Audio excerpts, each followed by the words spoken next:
Hello, it's that college football guy here. Another video. Well, it's Friday.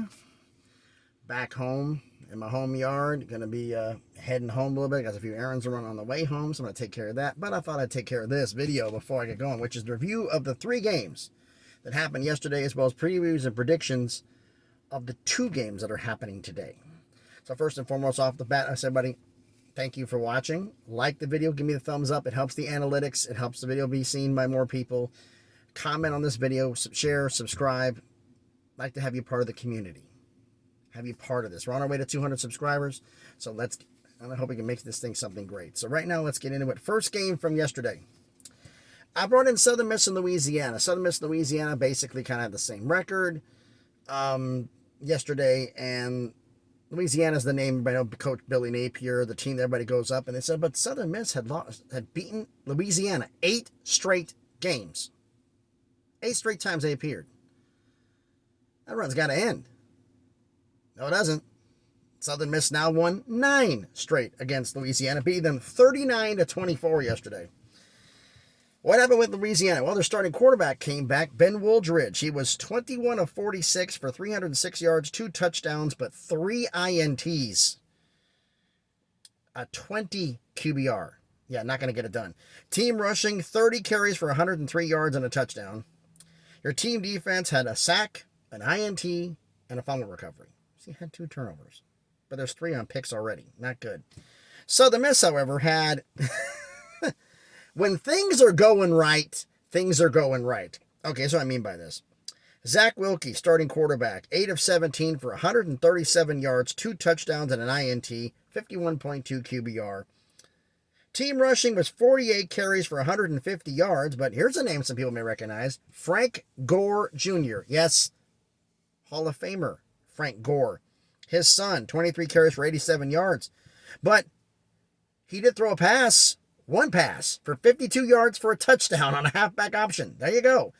You know, when it's working, it's working. You get a 52-yard option pass that goes for a touchdown, it's working. And team defense, 4 sacks, 3 INTs and a fumble recovery. One of those INTs was by Natron Brooks, who had a 52-yard pick 6.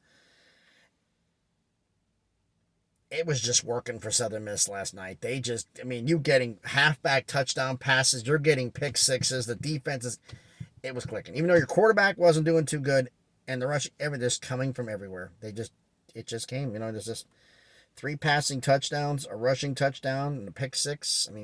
What more can you ask for?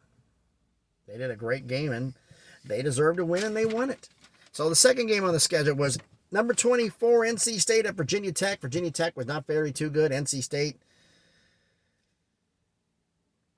well, NC State had problems in this game. First, we're going to get to Virginia Tech. Virginia Tech's offense is the Grant Wells show, folks. Let's be honest here. Grant Wells passing 11 for 22 for 243 yards, 1 touchdown, no INTs, 69.5 QBR. Not bad. Team rushing, 26 carries for 50 yards and 2 touchdowns. Well, Grant Wells had 11 carries for 17 yards and 2 touchdowns. He finished off the plays, which means the rest of the team, other than Grant, was 15 carries for 33 yards. That is not getting it done. Team defense, 2 sacks, no picks, no fumble recoveries. Defense didn't get it done. NC State, Jack Chambers, grad transfer, who came in to be the starting quarterback, absolutely sucked in the first half. They were down 3, I think it was 3-0 in the first half.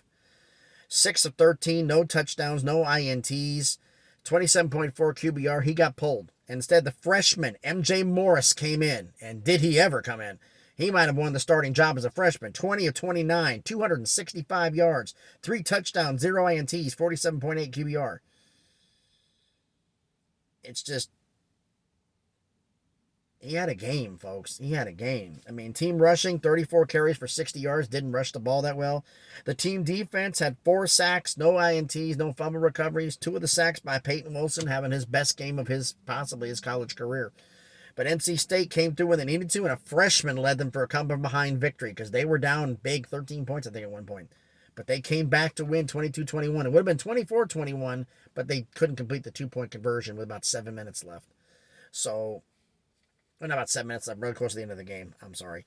But NC State keeps the ranking and holds on to the top 25. And then we have number 14, Utah at Washington State. No Cam Rising. He's out. So what happened? Utah won 21-17. They held on and did this. The Washington State starting quarterback, he was the big story of the offense. Washington State's offense tells me one thing. It's a passing offense, and that's it. And you're going to hear why. Cameron Ward, 27 of 31, 222 yards, 1 touchdown, no INTs, 63.7 QBR.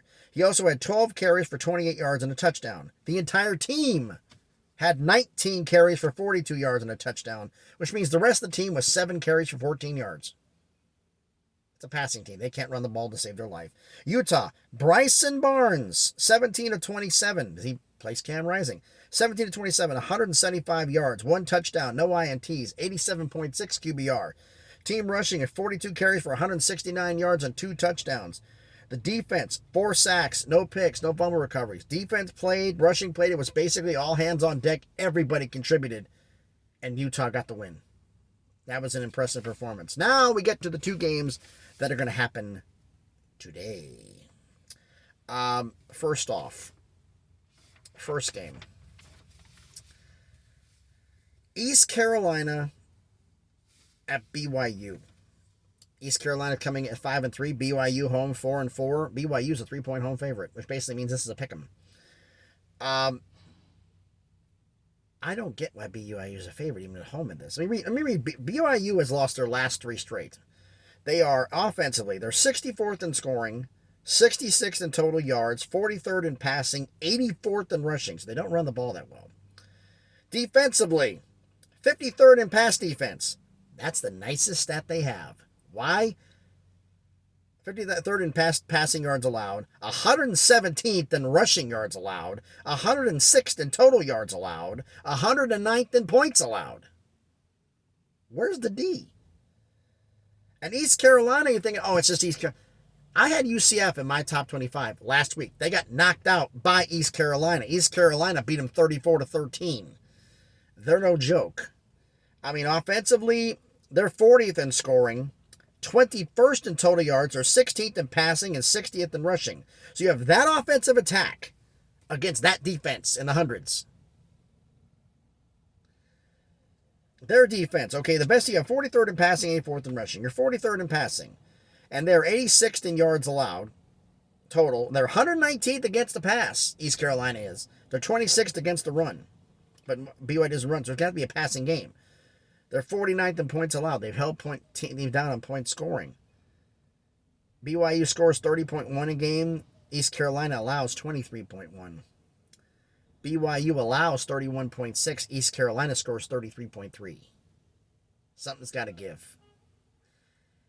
I'm thinking it's going to be East Carolina's going to be. I think BYU is the one who's going to give out here, and they're going to lose to East Carolina. Low East Carolina for the Americans going to come all the way out west to BYU and beat them. Heads up, I'm calling them the win. Now the other game tonight. Louisiana Tech at FIU, Florida International. Louisiana Tech is 2-5, FIU's 3-4, and Louisiana Tech is a 7-point favorite. This one makes absolutely no sense to me.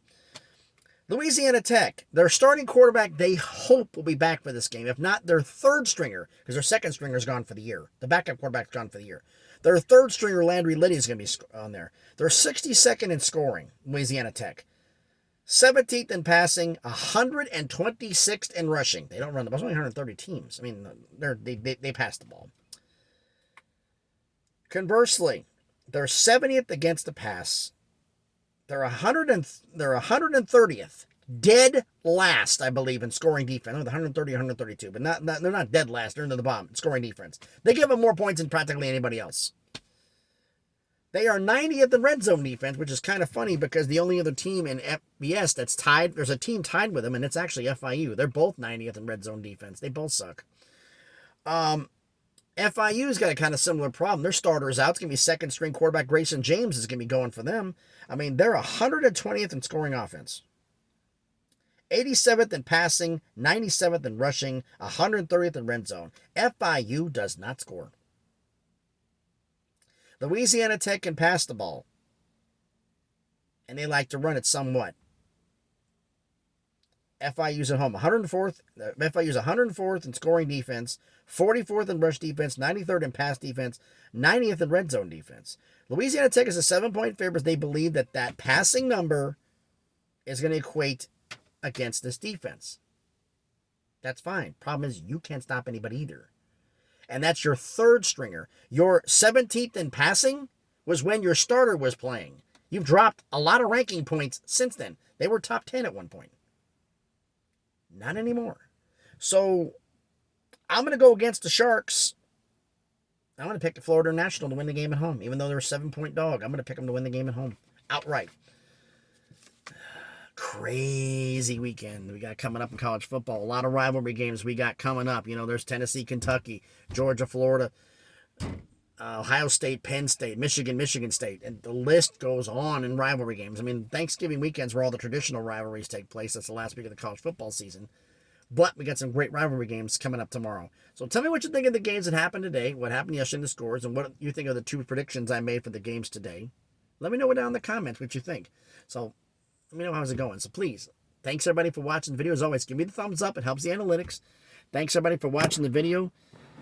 Had to deal with a bunch of idiots on the way back here from Alabama, who including trying to go across 4 lanes of traffic and rolled over on the side of the interstate and cost me a couple of hours of drive time. So be safe out there, and please be good to each other.